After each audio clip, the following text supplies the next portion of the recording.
What is going on, guys? My name is Kenji. Welcome back to the channel. Hopefully it's not the first time you're watching one of my videos, but just in case it is, I'm a final year medical student and a biomedical science graduate studying King's College London. And as you guys can see here, we have a very special guest. You guys seem to really like her on the last video, so I decided to drag her and beg her to come back on the channel. And in this video, I'm going to be talking to you guys pretty much about like relationship tips, life advice sort of video. But I definitely have to start by saying that we're not relationship experts by any means. We're just kind of two people like you guys, like absolutely everyone else in this world, who are trying to navigate how to actually be in a good, healthy, sustainable relationship. And we thought we'll share, all the kind of tips that we've learned over the last, year and a bit of being together. So hopefully you guys can get some sort of value, some sort of benefit out of this, at least maybe stir up some, conversation in your mind, or maybe with your partner or future partner about all of these kind of things to do with being in a relationship. So without further ado, you have anything to say? No? No. Hi guys. Without further ado, let's go ahead and get started. All right, so let's start with the first question, which is it hard to keep the romantic spark going while struggling medical school? I believe, me first, okay. So I believe there's not such a thing as being romantic. I think as long as you keep yourself healthy, your mental health, and you're happy with yourself, I think things just flow like naturally. Like, when you plan something to go out, to do an activity or to travel, everything just comes like really naturally because you're just such in a happy stage.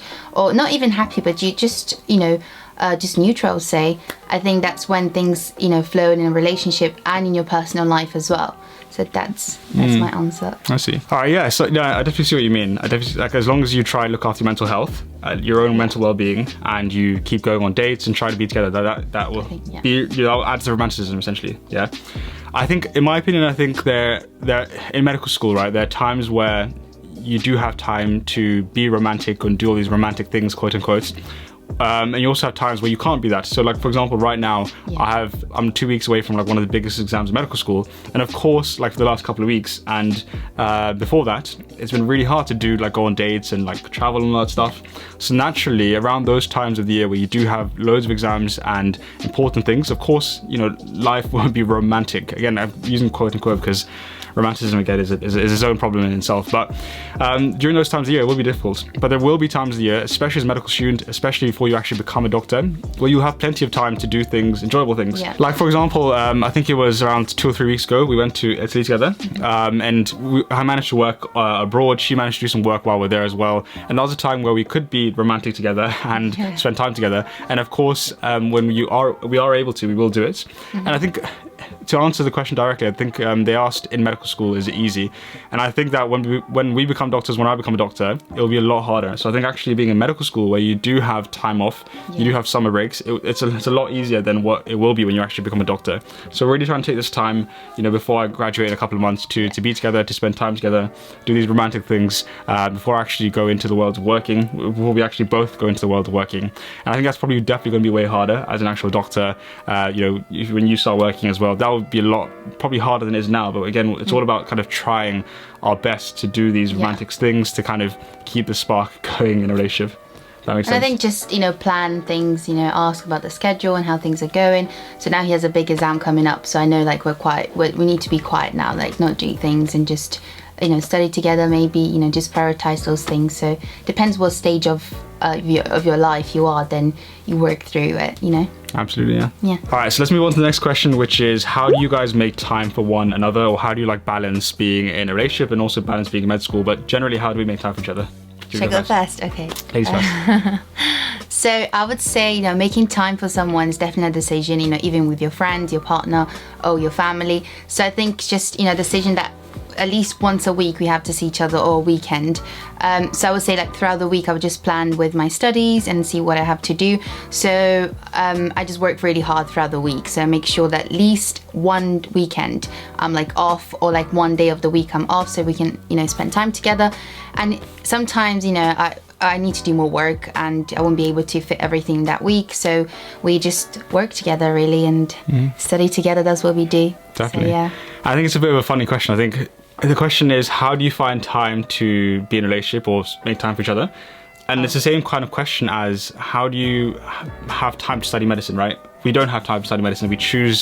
I choose to find the time to study medicine. You choose to find time to do what you want to do. And it's the exact same thing. If you want to be in a relationship, the same way you want to be a doctor or whatever it is in your life, you have to decide to make time to do that thing. So it's not necessarily like we have all the time in the world. We just choose to make time for that thing that we want to do. Yeah, exactly. I agree. So you may not be in a time in your life where you want to be in a relationship. There were definitely times in our lives where we didn't necessarily want to be in a relationship. Maybe we had family drama going on. Maybe we were growing in ourselves. Maybe we were too busy with our exams and stuff. And if you're in that period of your life, that's completely fair enough. We were both there as well. But you eventually might get to a stage in your life where you think, actually, I do want a relationship, or I do want to make time for a relationship, So it's not necessarily a question of, do you have time or how do you make time? It's more like, how, we just have to make time because we want to actually do it. Yeah. So if you do get to that stage of life where you actually decide to want to be in a relationship, then it's all about thinking, okay, how do I make that a priority in my life, and what else do I need to kind of push low down the list in terms of priorities and bring up, the fact I want to be in a relationship up to the top of the list. So even with Caroline, again, in terms of how we actually do it practically, I think one thing is working together. So we work together a lot. We both have work. She's studying, I'm studying as well, and we definitely try find areas. Even if it has to be on the weekend, we'll find time on the weekend to go to Nando's together, have lunch, catch up, see how she's doing, see how I'm doing, and then we will go to the library after if we do have work to do. And if we don't have work to do, and let's say, I don't know, like for example, after my final exam, which I have shortly, we found like a week where we'll both be free and we can both spend time together, afterwards. So it's also about kind of planning ahead, finding out when she's free in her timetable, finding out when I'm free in my timetable, and agreeing and saying that, okay, in 2 weeks' time, when we have that free period of time, we will invest in our relationship even more, and we will do fun stuff and go on dates and all those like romantic things.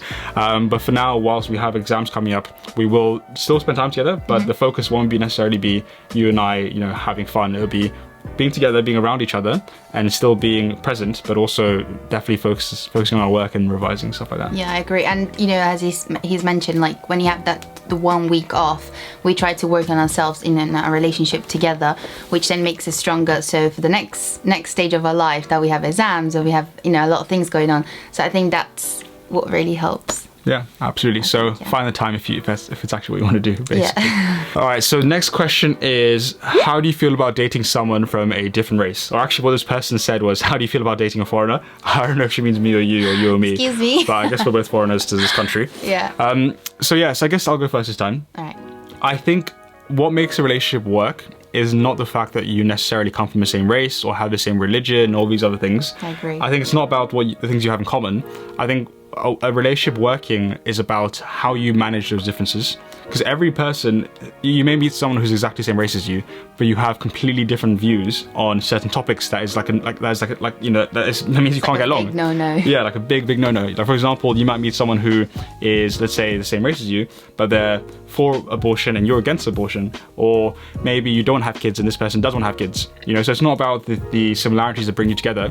Of course, you need to have some core similarities that allow you to work, which I think are the big things. But aside from that, what really keeps a couple together for the long term, I think, in my opinion, is how you manage those differences. So I guess to directly answer the question, I love the fact that you are from a different race to me. I think it'd be so boring to meet someone who's exactly the same as me. And because I'm from 3 different countries and I was brought up in Kenya and lived in England and Japan, all these things, it would be impossible for me to meet someone who is like me in that sense. And the same way for you, to meet someone who is so multicultural as much as you are, it will be impossible. I think it's about valuing those differences. I like the fact that I can learn from her. Went to Italy, like I said, very recently. I can learn about her culture. I can learn about her language. There's so many differences that I find intriguing, and I can either look at that as a difference that scares me and be like, oh my god, we're from different cultures, like I'm not going to work, and kind of shy away from those things and run away from those things. Or I can look at that from the perspective of, actually, that's so cool. I get to learn about new culture. I get to travel even more than I ever have because of those reasons. And that's amazing. And again, I think it's about how we work through the differences that is really keeping us together, not the things we have in common. And I definitely don't think us being from the same race would really make a difference in terms of our compatibility, because I think compatibility really should be an achievement of love, but it shouldn't be its prerequisite. You should meet someone who is like, oh my god, we're so compatible, I think I'm going to be with them forever. I think compatibility should be something that you work on and you slowly achieve because you love each other and because you work through together. But yeah, I do love the fact we're from different races. I don't know if that answers the question, but yeah, I love it too, because it was amazing, to meet your family, go to Kenya and explore those, that beautiful country. Yeah, I totally agree with him. You know, I love it, and it's super fun as well because we have so much to talk about, like different aspects of our country and our culture, and also similarity. So we always have something fun to talk about, and so I really like it. Also, because my parents, they are from different backgrounds. My mom is Brazilian, my dad's Italian. So I was raised in a family where being for a different background it's totally normal, and it's just beautiful because you get to learn so much about the world and about everything, and you know, and it's such a unique experience that you feel like you're not just part of one country, you feel like the world is your home, and I love that. And I love that about you, how in a way we're quite similar because I'm from, you know, I'm mixed and you're mixed as well, so from different parts of the world, and we all come together, and I just love it, and it's super fun. Definitely. I think because we are both multicultural, because we have lived in different countries in the world, both born in different countries, like she was born on the other side of the world, not in London or England, I was born on the other side of the world, the exact same thing. There are similarities within that, you know, and even though she comes from a different culture, there are still similarities in our culture. You know, at the end of the day, we're all human. We're all human beings, and there are still so many similarities, even within different cultures. And as long as you're open-minded, and as long as you're not like, oh no, you know, I'm not going to date anyone from this culture, it's completely fine. And I think it makes things actually a lot more, well, pretty fun, I think. I think it's fun, it's fun. Cool. All right, let's move on to the next one. All right, so next question it's quite juicy actually. It's a bit controversial. But the question is, what was the most difficult aspect of your relationship, or what was the most kind of difficult time that you went through together? You can go first. Okay, I would say it was definitely like during the pandemic, because we're just facing so many like uncertainties, like restrictions, and that brought me a lot of anxiety, like personally, and I had a lot going on. I had like uni work, and I had so much like personal stuff. So I think that moment was like really hard because we didn't know when we were gonna meet up. We had to follow the restriction, and it was just hard to make predictions of the future when everything was so uncertain in that moment of our life. So I think that was like the hardest, like it was so hard. And I missed you so much. No, I definitely know. That was definitely one of the hardest points, I think. For me, I think what was one of the hardest points was directly after the lockdowns and after the pandemics, because from that moment, we spent so much time in the pandemic, right? We were dating in the pandemic, we were going on dates in the pandemic and all these things. And life was very different during the pandemic. You know, like we didn't have school, we didn't have uni, we didn't have jobs, we didn't have all these like events going on, we couldn't travel. So a pandemic life is very different to like real life. And I think there was definitely a point where we had to talk a lot about, okay, how are we going to transition from a pandemic to actually dating in real life? Like, how often are we going to see each other? How are we going to see each other? Because now we went from having nothing to do to having so much to do. You know, like I went directly back into fourth year, and I went literally back into medical school. You went back into uni as well. And it was like how do we actually practically do this? You know, we don't live very close to each other. We live around maybe an hour away from each other now. And it was like, how do we, exactly like we're talking to you now, how do we actually fit this relationship into our previous lives pre-pandemic? Because our lives before the pandemic, during the pandemic, and then after the pandemic was so different, you know? And I think it definitely took some like getting used to, definitely took some like adapting, and like some really good communication to work out a way to make this work post-pandemic compared to our lives pre-pandemic, you know? I think that was probably a bit of a struggle, I'd say. But we made it work, by the way we were telling you. Yeah, exactly. Like just being able to make changes, I think, you know, at first it's quite hard because you feel comfortable, you know, what we were, and then everything changed, but we made it work. Definitely, but and thank God we're still here right now, and we'll be after. All right, so next question is, how much do you talk about what's going on at university? My last partner hated to talk about it. What do you think? I think you don't like as much to talk about it. I think I don't, me too as well. But I think just keeping like a short summary, that's what Kenji does, and then that's what I try to do, like, you know, how was your day and stuff, and, you know, your work and just in general.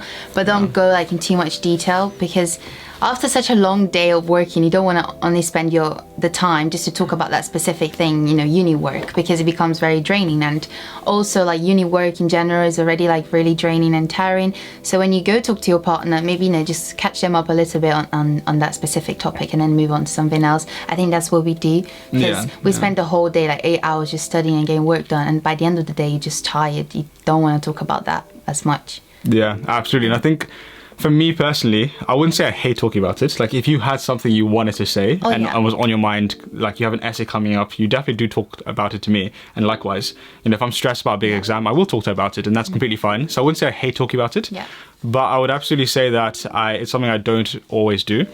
Kind of like what you said, if I've just spent 8 to 10 hours of my day, in the hospital, studying in the library, and we meet up to have dinner, for example, or to go on a date, the last thing I want to do on that date is to talk about what I've just done for the last 10 hours and talk about the stress I've had in my day. Like, of course, I do tell her like all the main sorts of topics that's going on. Like, I have a really big exam coming up in 2 weeks. You know that I have placement tomorrow, on all those things. You know what placement I'm on right now. But the actual, details of it, I already speak about with my clinical partner, with the doctors, the patients.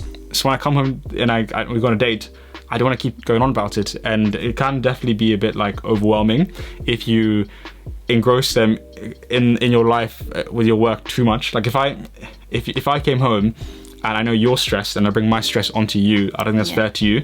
I think I should leave my stress at work. Definitely, if I have something on my chest that I need to say or I want to say, or I'm stressed about a particular event in the day, or I'm stressed about an exam, I will tell you. But I'll try not to talk about it too much, because it can become so draining. And if and that's what we do 5 days a week. Monday to Friday we're in uni studying and working and all that stuff. I don't want to bring it home with me on the weekend, and I'd rather talk about the plans for the future and plans to come that we have traveling soon, and all these other things, rather than what I've been doing in the library for the last couple of hours. Exactly, yeah. All right, so last question is, how often do you see each other in a week? And I guess it kind of depends. Normally, I think on average it ends up being only on the weekends. So I'll see you Saturday or Sunday. But sometimes if we do have an occasion during the week, like right now, it's a Wednesday, and we have Christmas dinner with my flat. So if there is an occasion during the week, then she will come over during the week. And I think if we lived closer together, we'd probably see each other, more often. But I think because we live an hour away, at least an hour away, or maybe sometimes 2 hours, we have to plan ahead of time. So right now it tends to be once a week on the weekends, or twice a week on Saturday and Sunday. But if there are things going on during the week, like today, then we definitely will meet each other more often. Or if I'm in London, for a lecture or a particular event, and her as well, then we'll meet for lunch maybe during the week. But it tends to be on weekends on average. All right, so next question is, how do you meet someone when you have no time to meet people? What do you think? That's quite a hard one. I would say, maybe at your workplace or university, maybe through dating apps as well, or maybe through mutual friends. I think that's the only things I can think about. I think my answer is going to be a bit more blunt or a bit more direct. If you have no time to meet people, don't meet people. Oh. If you literally have no time to date someone and you can't fit into your life, then it's not the right time in your maybe it's not the right time in your life to be dating someone. I think, like I said, there's definitely times where we were so busy and had no time to meet anyone. And especially maybe in my third year, when I had such a difficult year in terms of medicine, then I just won't meet anyone, and I think that's okay. That's completely fine. But when you do maybe start having more time and you realize, actually, I do have the time now to invest in something else because I'm not investing in myself anymore or my degree, then you'll have the time. So if you're thinking I don't have enough time, you probably his answer. If you're thinking that too much, too deep about it in terms of how much time you have, maybe you actually can't meet someone because you're just too busy, or just make the time if you do want to be someone. If you want to meet someone, I guess. But I think they mean how they find someone for to date. In reality, I think that was the next question as well. I think that was slightly different. But there is a question about how do you actually meet people in reality. Yeah, I mean, people at your uni, I think meeting someone in your course is probably quite easy because you're probably busy all the time in university. Yeah. So in your school, your university, on your job, wherever you work. I'm not against dating apps. I think if you use them in a correct way and in a respectful, nice way, then that also completely works, and it opens up your circle of being able to meet people. Join societies, university. Try your best to open up your social group as much as you can, so you're not limited. Open up your social group, i.e., go to join a society, go to random events that you've never been to before, and just really try to put yourself out there in a nice way to meet people. Exactly. All right, guys, so that is pretty much all the questions that we got on terms of dating. I hope it's given you guys some good food for thought. As I said, we're not pros in this. We'll definitely be watching this back 5 years from now and laughing about what we thought about when we were 25 or whatever. But thank you guys so much for watching. If you guys have any comments about anything we spoke about or anything you want to talk to us about, then make sure you leave a comment down below. Make sure you subscribe and notifications are on. Leave a like if you like the video, and I'll see you guys on the next one. Bye, guys.